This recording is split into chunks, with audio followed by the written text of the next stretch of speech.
Rush Limbaugh. Stunned at what I have been able to listen to of the Obama town hall meeting in New Hampshire. I'm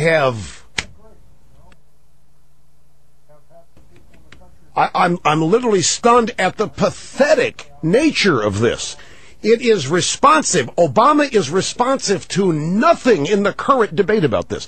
He reminds me of the way he was during the campaign when Hillary, remember during Operation Chaos, toward the end of the Democrat primaries when Hillary was getting close.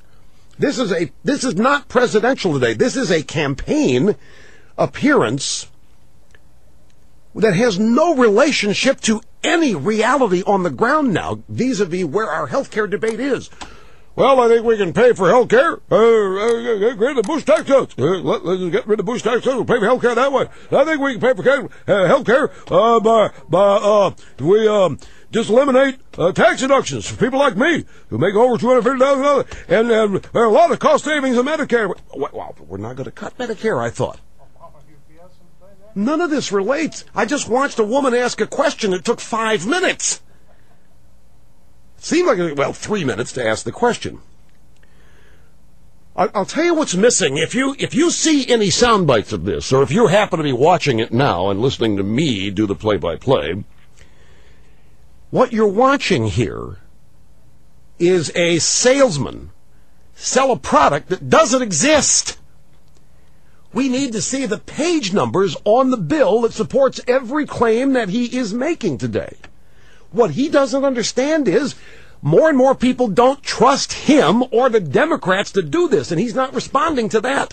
He's just reciting the same old campaign rhetoric. We need to see the numbers of the pages, Mr. President. When you say X, Y, and Z is going to happen, you need to show us the plan. Where does it say that? He's out there selling Barack Obama, not health care. He's out there saying, trust me. But after the stimulus bill, see, there's a new reality. Trust me doesn't work anymore. Almost 3 million people have lost their jobs since he took action to create jobs. He's just, in the past 6 months, he's demonized doctors. He can't say, trust me now. He's demonized the insurance agency, industry. He can't say, trust me. He's destroyed the federal budget, created this massive deficit. He can't say, trust me. He can't get away with trust me. And that's what he's doing. It's so out of touch, it's unbelievable. He's failed to deliver on jobs. He can't say, trust me. And when he says, in the past, he wants a single-payer system, and today he says, I don't want a single-payer system, he can't then say, trust me. This is like somebody selling you a car they don't have. Selling you a car you can't test drive. Selling you a car you can't even see. It's like buying a company with no contract. You're just relying on the seller's promises. And the seller's promises address none of the concerns that have been raised by people who've seen the company. So here, let me illustrate.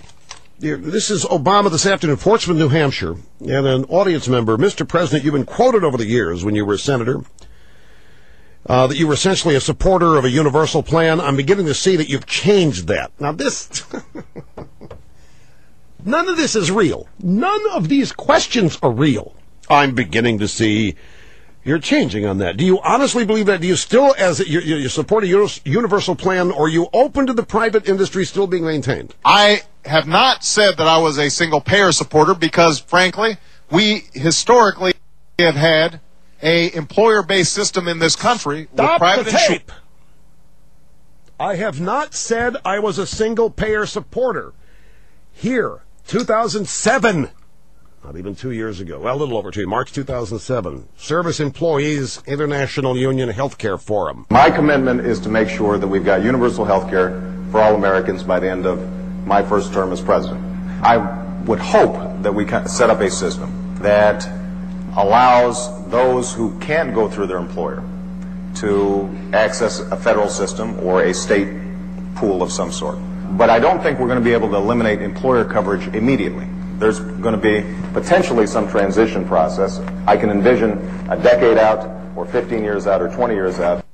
Okay, now listen to again the beginning of Obama today. I have not said that I was a single-payer supporter because, frankly, we historically have had a employer-based system in this country with Stop private tape. insurers and I have not said I was a single-payer supporter. 2003.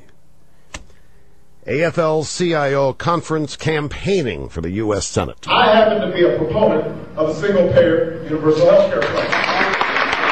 That's no reason why the United States of America, the wealthiest country in the history of the world, spending 14% of its gross national product on health care, cannot provide basic health insurance to everybody.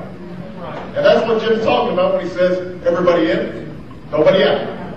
A single-payer health care plan, universal health care plan. That's what I'd like to see. But as all of you know... There it is. I mean, I happen to be a proponent of single-payer health care plan. That's what I'd like to see. Single-payer health care plan, universal health care plan. Today, President Obama... I have not said that I was a single-payer supporter because, frankly, we historically have had a employer-based system in this country Right, with stop private... the tape.